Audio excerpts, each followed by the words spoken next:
Soy Fernando Díaz Villanueva, hoy es 21 de noviembre de 2020 y esto es La Contracrónica.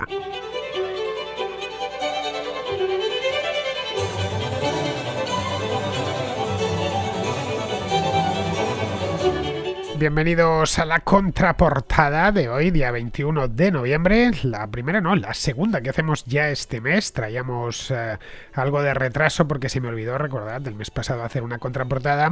Y tengo aquí unos cuantos libros esperando, que esperan no desde hace mucho tiempo, porque los contraportadistas tienen que esperar menos que los contraplanistas. Ya sabéis que llegan menos libros que películas y por lo tanto pues tienen que esperar menos en la cola. Entran un montón de libros, de películas, no digamos ya, de llamadas normales, de consultas normales para la contrarréplica, y esto es lo que menos atasco tiene.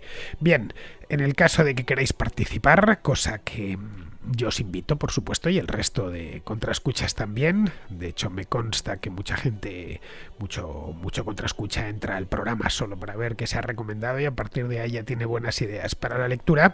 Lo mismo sucede en el contraplano, ¿eh? Y no es que me lo haya dicho una persona, me lo han dicho unas cuantas que les sirve mucho para como guía para leer y guía para ver películas o series. Lo cual no está mal porque aquí no se habla de novedades, como en otros programas de libros. Aquí se habla de libros, algunos clásicos. Por aquí, como bien sabemos, ha pasado Cervantes, Quevedo, en fin, obras del siglo XVII, XVIII, XIX, por supuesto del siglo XX, un montón de ellas, y sobre todo lo más importante de todo es que nos las recomiendan los propios oyentes del programa, es decir, los que están al otro lado, y por lo tanto eso tiene, por lo menos para mí, tiene un especial valor. No tenemos aquí un crítico, no tenemos aquí a las editoriales diciendo tenéis que leer esto porque es lo más. No, es la gente que escucha el programa y que decide compartir gratis et amore, ambas cosas, gratis por supuesto, y lo hacen también con mucho amor, compartir cuáles son sus preferencias bibliográficas, bien, literarias, pero no solo literarias, también tenemos otro tipo de contenidos librescos dentro de este programa.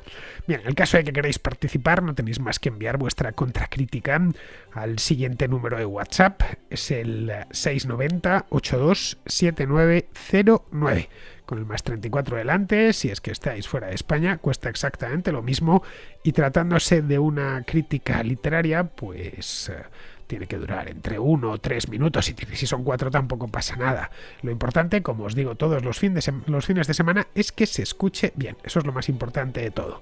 Muy bien, pues dicho esto, pasamos ya a la contraportada.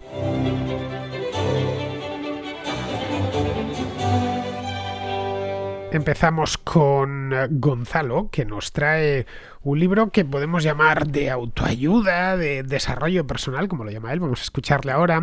Libro de narrativa empresarial, en fin, esta especie de cajón desastre que cabe un poco de todo, de un montón de cosas, que además son libros que se venden muchísimo y que tienen millones de lectores en todo el mundo.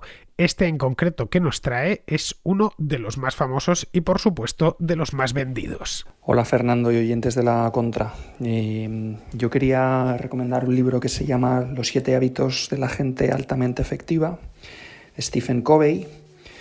Es un libro, digamos, la temática es desarrollo personal. Entiendo que es una temática poco habitual en este programa y probablemente que se mira con un poco de resquemor, pero es un libro que recomiendo. He leído en numerosas ocasiones, he regalado, he recomendado, siempre con muy buenas críticas, digamos, de vuelta. Hay una versión incluso infantil que he comprado a mis hijos. En fin, es un libro que se escribió hace ya bastantes años, ahora unos 25 años yo creo, no sé la fecha exacta, pero hace ya bastante tiempo, y ha tenido un éxito planetario total. Y yo sobre todo también lo recomiendo, digamos, quería comentar dos vertientes. La primera, creo que es un gran libro,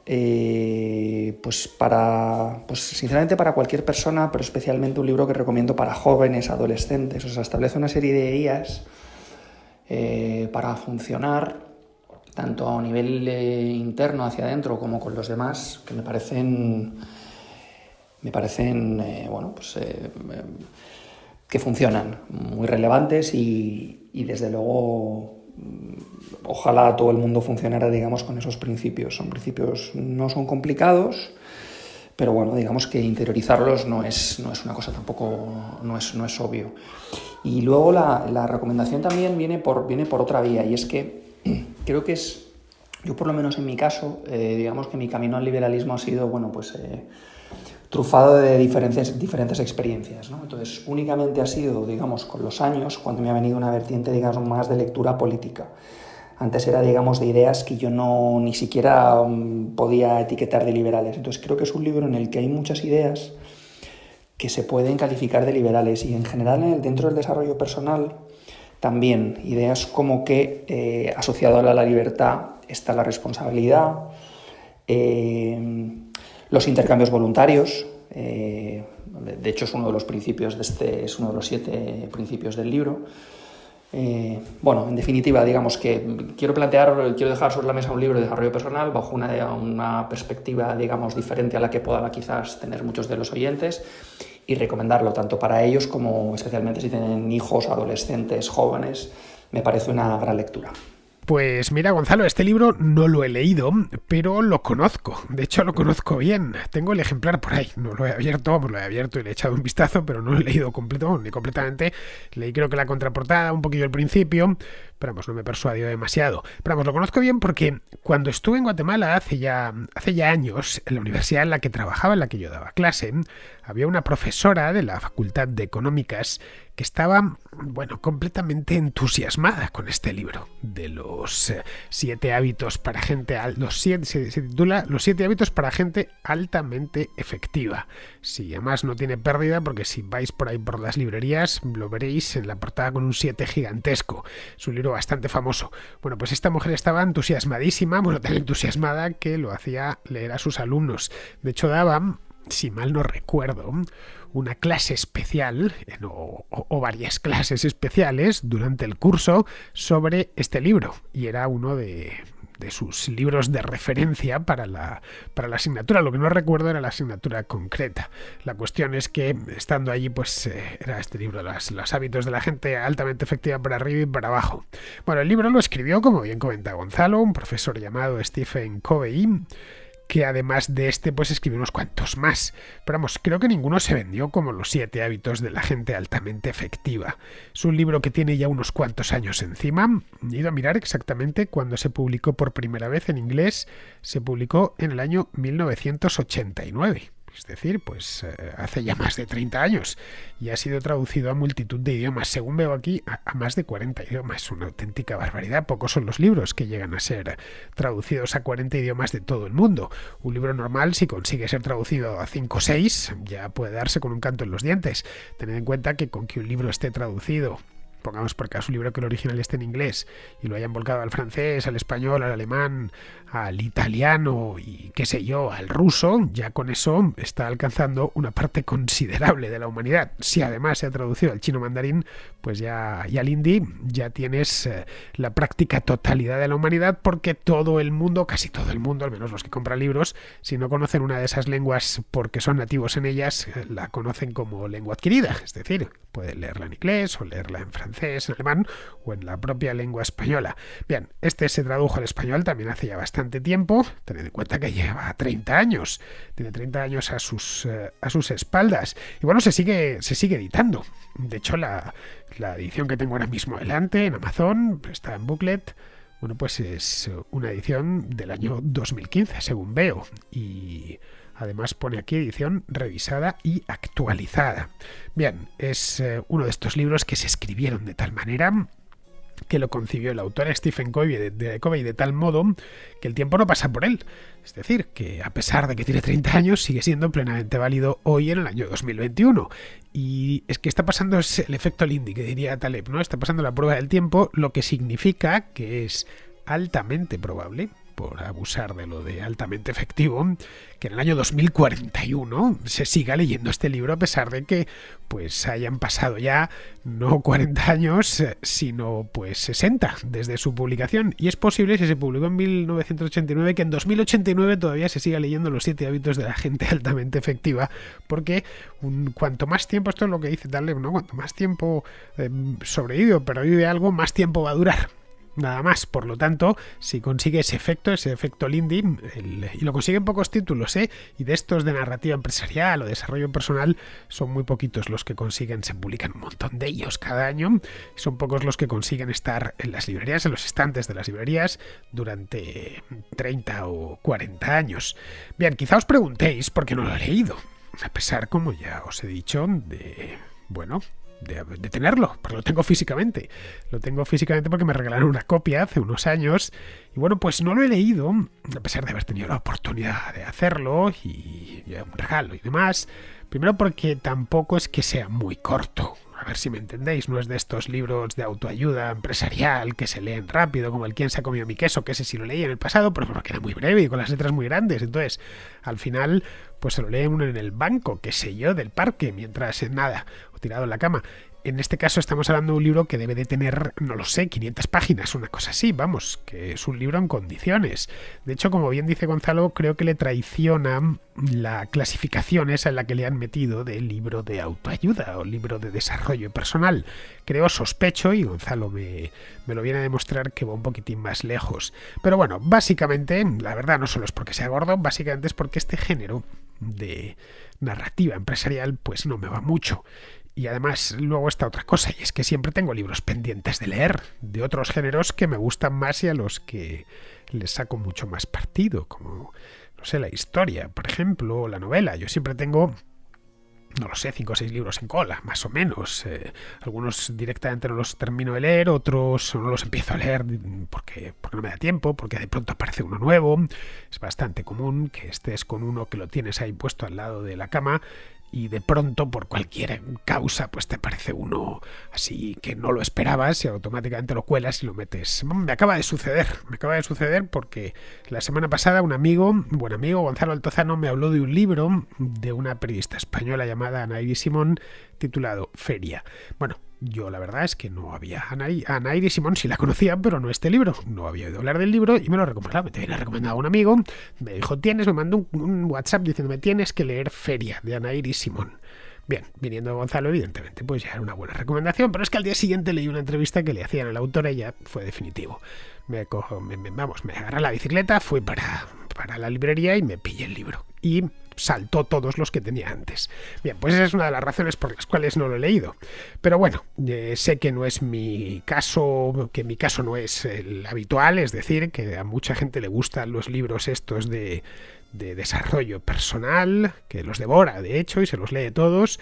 No hay más que ir a casa de algunos amigos y ver que están uno al lado del otro en la estantería, y además no solo eso, sino que les sacan partido.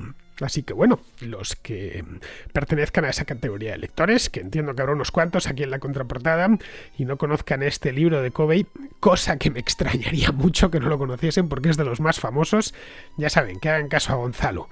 Os dejo el enlace, en español lo publica, como os he dicho antes, Booklet. Os dejo además esta edición, la edición revisada y actualizada. No sé cuándo lo habrá revisado y actualizado este hombre, porque de hecho voy a mirar, este hombre no sé si sigue vivo. Vamos, publicó este libro Stephen R. Covey, no sé si en 2015, si a lo mejor lo ha actualizado su hijo, qué sé yo. Vamos a ver, estoy buscando, aquí está, murió en 2012, sí que debió ser la última edición que hizo antes de morir. Murió en 2012 con 79 años. Vamos, que vivió una vida completa. Bien, pues os la dejo en la descripción del programa y en mi página web, diazvillanueva.com. Bien, vamos ahora con Claudio, de Argentina, que nos trae un ensayo sobre el peronismo. Buenos días, Fernando. Te vengo a hablar de un libro para entender lo que viene en la Argentina peronista de ahora. Es la reedición de un libro mítico ya sobre el peronismo, llamado Los deseos imaginarios del peronismo, cuyo autor es el intelectual más lúcido de la Argentina hoy, que es Juan José Sebrelli. Es un libro reeditado porque lo editó inicialmente en 1984 y creo que es el libro que más se acerca a lo que realmente es el peronismo, porque el autor se dedica a destriparlo de manera en economía, socialmente, hasta psicoanalíticamente, a través del tiempo.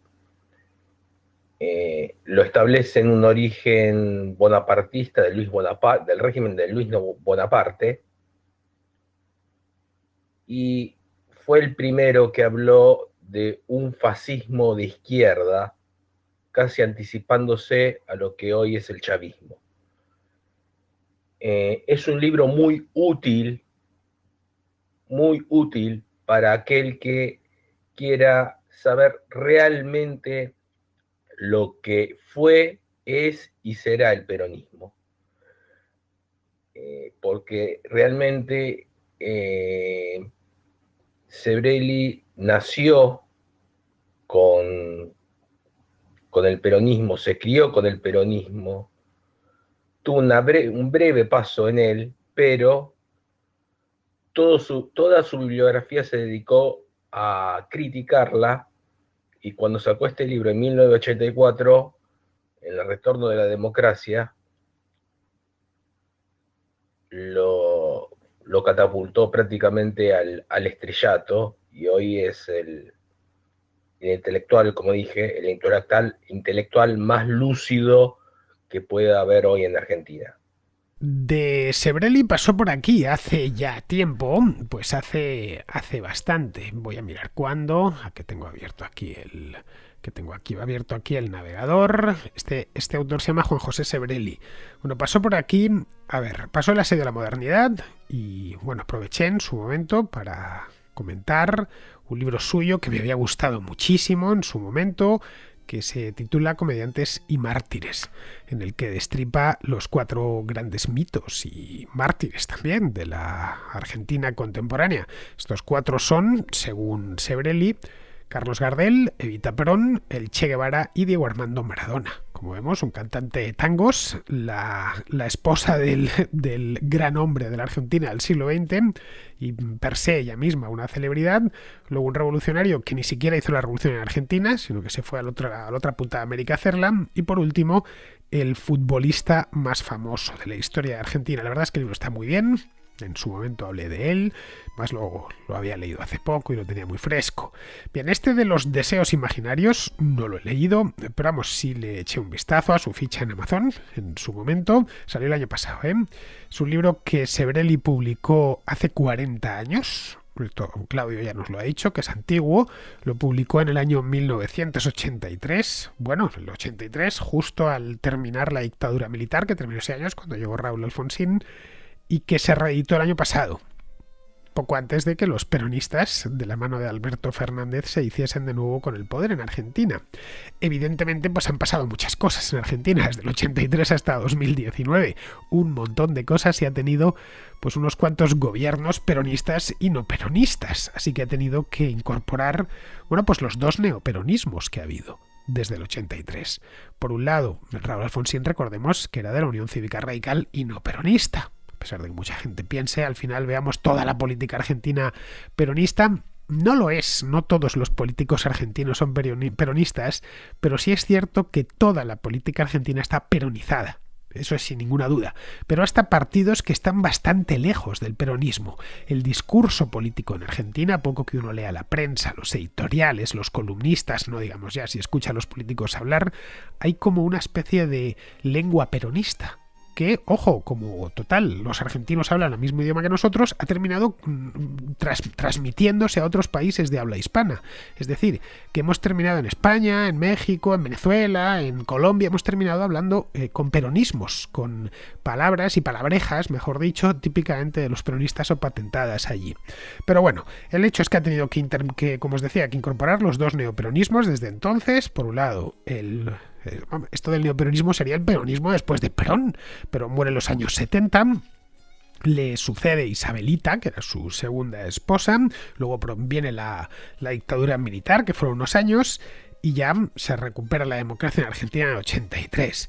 Pero a partir de ahí, En los años 90 vuelven los peronistas al poder, pero representados en un personaje que en principio, si lo estudiamos, no parece muy peronista, que es Menem. Esto fue en los años 90.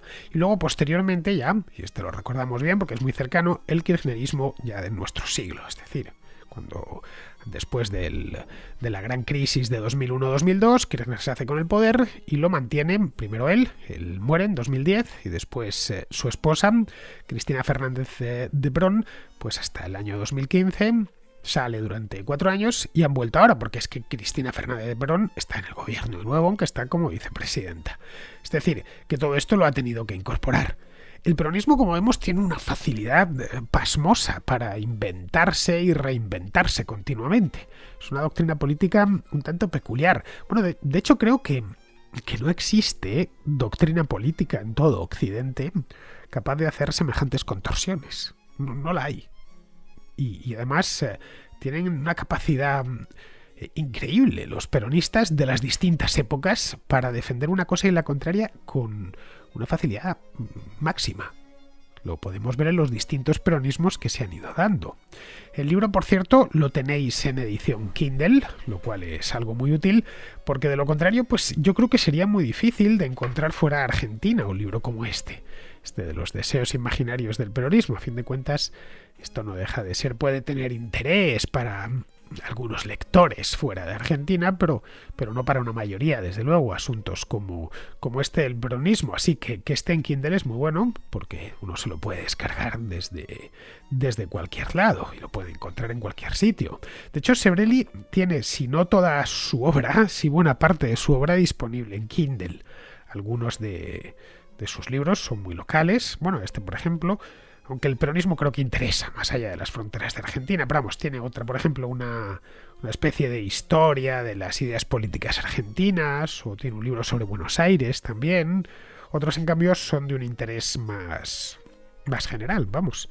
Caso del asedio a la modernidad, que veíamos aquí hace un par de años, de la era del fútbol, o un libro que se titula Dios en el laberinto, que es una reivindicación del agnosticismo desde el agnosticismo, lógicamente.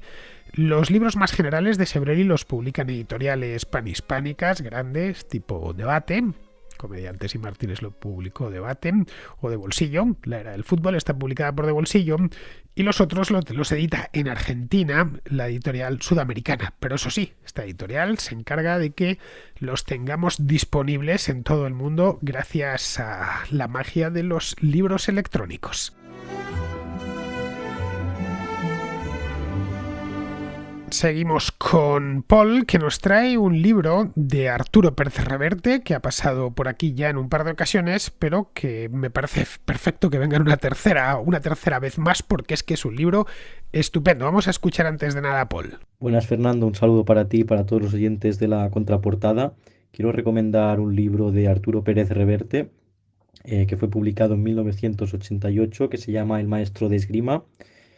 Y me ha gustado mucho, la verdad, lo he leído hace muy poco. Y está ambientado en Madrid, en la ciudad de Madrid, en los últimos años del reinado de Isabel II, concretamente desde el 1865 hasta el 1868, cuando hay la revolución conocida como la Gloriosa. Bueno, pues la novela no es una novela histórica, aunque sí que se aproxima un poco pues, a los hechos no reales, aunque sinceramente la mayoría de la gente, ya lo digo, no va a descubrir nada nuevo. No es un libro de historia, es una novela, ¿no? Y bueno, narra la historia de Jaime Astarloa, que es un maestro de esgrima muy romántico, un tipo muy clásico, eh, muy obsesionado un poco con el honor, ¿no? Con la honra, con estos valores que se van perdiendo y que se va llevando decepción tras decepción por sus amigos, por sus conocidos, ¿no?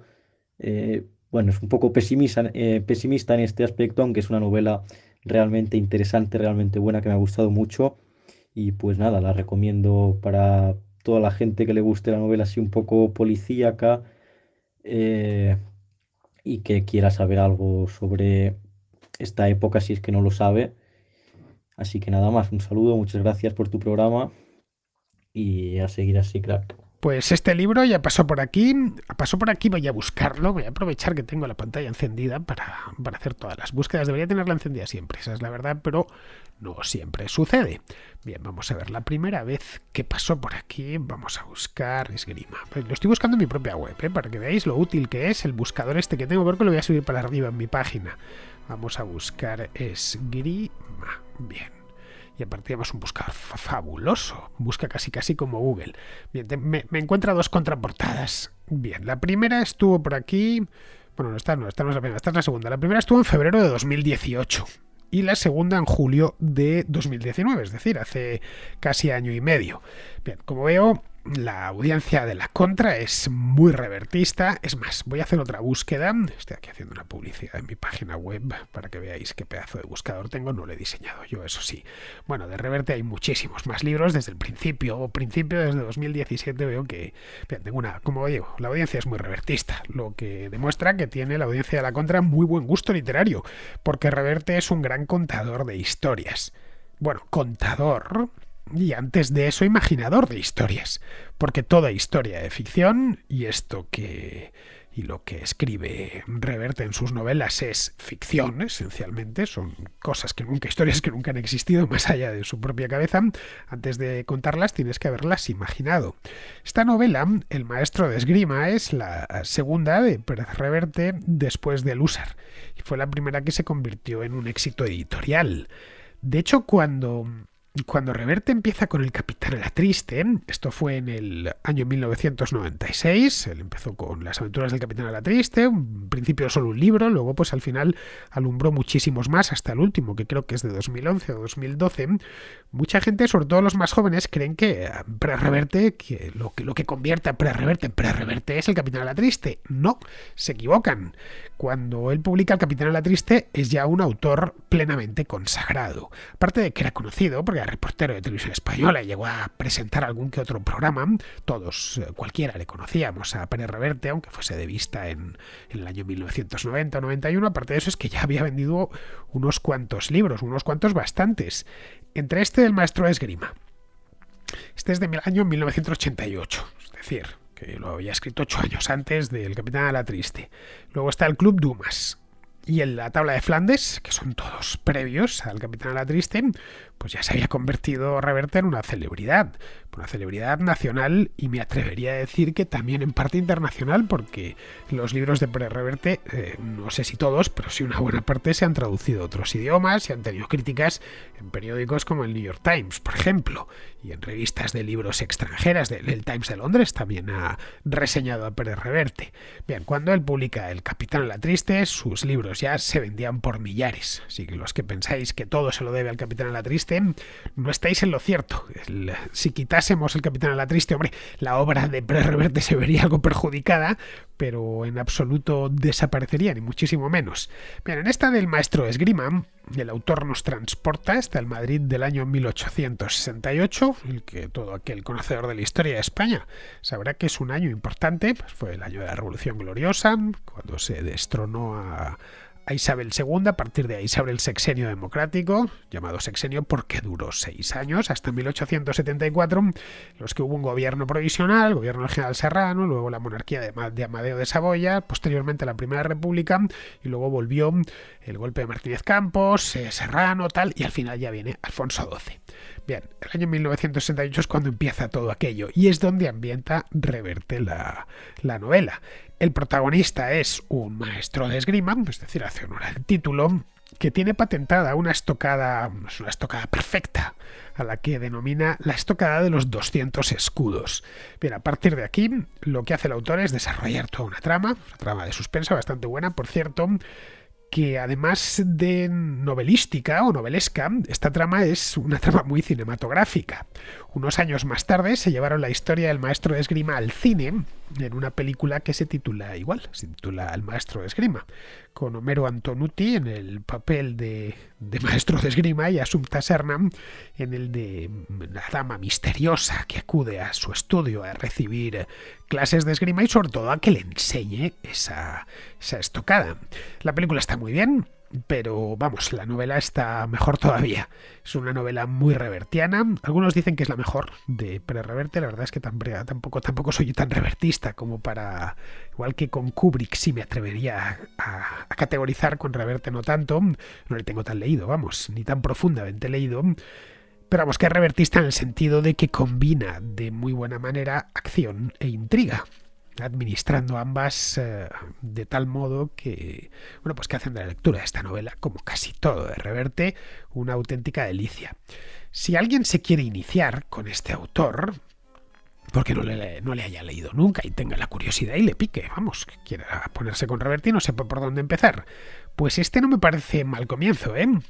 No es una mala obra de introducción para empezar en la obra de Pérez Reverte. Todo lo contrario, de hecho me parecería una de las mejores, si no quiere ponerse todavía con el Capitán Alatriste.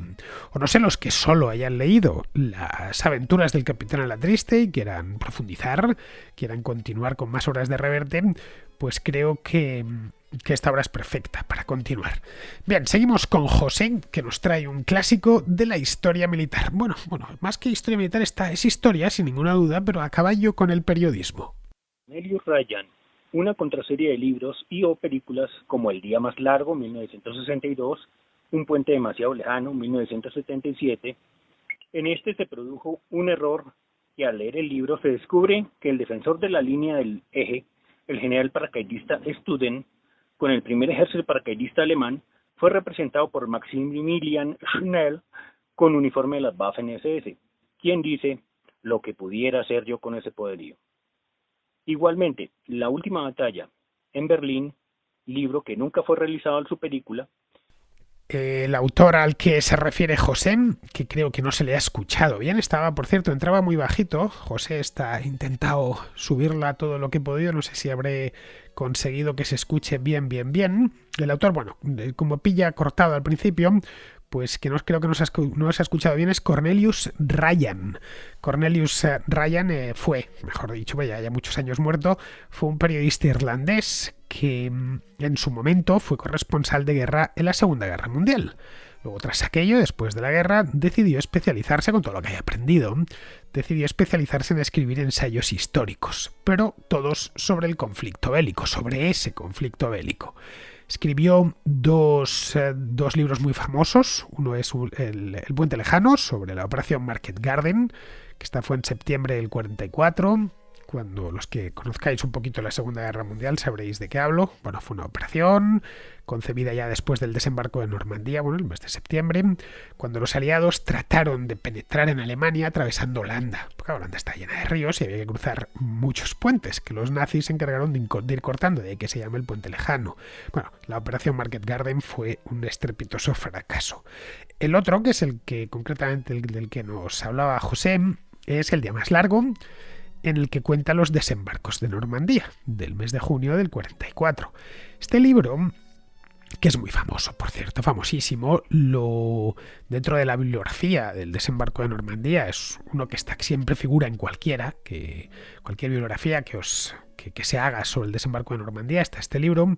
Este lo publicó en 1959.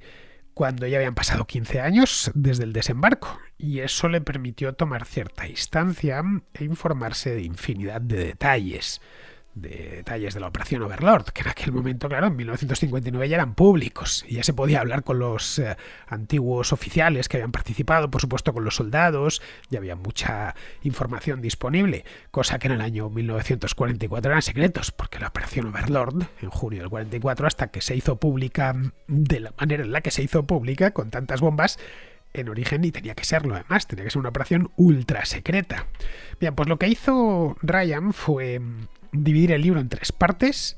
Por un lado, la primera es la espera, que es mientras están esperando los que van a intervenir en la operación en Inglaterra, los campamentos que había, las bases militares en Inglaterra, una espera bastante tensa. La segunda es la noche de previa al desembarco, y la última es el día, si lo llama, de lo del día más largo. Bueno, aquí realmente es un día, porque desde la espera, la noche y después el día siguiente, desde que se pone el sol hasta que se vuelve a poner el sol al día siguiente. Tenemos 24 horas exactas. para escribir este libro hizo cientos de entrevistas con participantes en el desembarco y lo que ya pudo hacer en los años 50 es documentarse al máximo para ofrecer una visión de conjunto de lo que significó aquella operación y cómo se llevó a cabo. Para que fuese lo más preciso posible, lo que hizo Ryan fue hablar con antiguos oficiales que habían participado en la operación, se entiende, el desembarco, tanto aliados, por supuesto, como oficiales alemanes, que en aquel entonces, en el 59, pues ya no eran oficiales alemanes y se dedicaban a su vida privada. Este libro fue un éxito inmediato y unos años más tarde, en 1962, convirtieron el libro en una película, que es pues casi un documental. Podríamos, no sé, un docudrama de estos. Está interpretada por actores, ¿eh? No es un documental el día más largo, pero casi está con un pie en los documentales, en el género documental, y con otro pie en el género de ficción, aunque de ficción os aseguro que el día más largo tiene muy poquito. La película es francamente buena. No, de hecho, yo creo que fue lo mejor que se rodó sobre el desembarco de Normandía hasta salvar al soldado Ryan, ya a finales de los años 90, es decir, 40 años después. Cornelius Ryan tenía una forma de contar los hechos muy periodística, pero él en persona había vivido esa guerra. No estaba hablando de las guerras napoleónicas, estaba hablando de la Segunda Guerra Mundial que había estado cubriendo, lo que era para el Telegraph, por un periódico británico había trabajado, por lo que aquello le tocaba muy de cerca. Por un lado, la sentía casi en presente, y por otro era algo que había visto con sus propios ojos, poco antes, han pasado solo 15 años, por lo que le ponía bastante pasión al relato. Hoy cuando hablamos de la Segunda Guerra Mundial, pues claro, nos pilla mucho más lejos, nos pilla pues a 70 u 80 años vista aquello. La Segunda Guerra Mundial empezó en el 39, es decir, hace 81 años. También esta película fue llevada al cine la película de esta fue llevada al cine de manera que fuese lo más apropiada para que no pareciese ficción. No sé si me explico. Tenía que ser una película, pero que a la vez su precisión histórica tenía que ser muy alta. Y lo consiguieron. Luego la otra, el libro este que escribió sobre la operación Market Garden, también se lo llevaron al cine, está escrito de la misma manera, el del Puente Lejano. Este fue llevado al cine más tarde, en los años 70 ya, con un reparto lleno de estrellas. Bueno, estaba Dirk Bogarde, estaba también Michael Caine, Jim Hackman, Sean Connery, que acaba de morir, por cierto. Pero no sé, no es esta del Puente Lejano, a pesar de todo el reparto que tiene, no es ni de lejos tan buena como El día más largo. Bueno, en su descargo también podemos decir que en importancia la ocupación de Normandía, la operación para ocupar Normandía, pues fue para invadir Normandía y quitarse a los alemanes, fue infinitamente mayor que la operación Market Garden. Vamos, esto palidece ante el desembarco de Normandía. Pero bueno, ambas están bien. Eso sí, del libro este del Puente Lejano no puedo opinar porque no lo he leído. Supongo que lo haría con los mismos mimbres que el otro. Es decir, entrevistas y buena documentación. Ryan era de estos tipos que cuesta clasificar porque sus obras habitan en ese espacio un tanto difuso que hay entre el periodismo y la historia. Ya sabéis que ambas cosas se hacen con la misma materia prima, los hechos. Los historiadores y los periodistas trabajan o deberían trabajar con lo mismo. Bien, pues miro el reloj y veo que me he pasado, así que con esto ya tenía un libro más, pero lo meteré la semana próxima. Bueno, la próxima no, la siguiente. Así que con esto, queridos amigos, terminamos la contraportada de hoy y me despido de vosotros hasta mañana, que tenemos contrarréplica. Así que hasta mañana, amigos.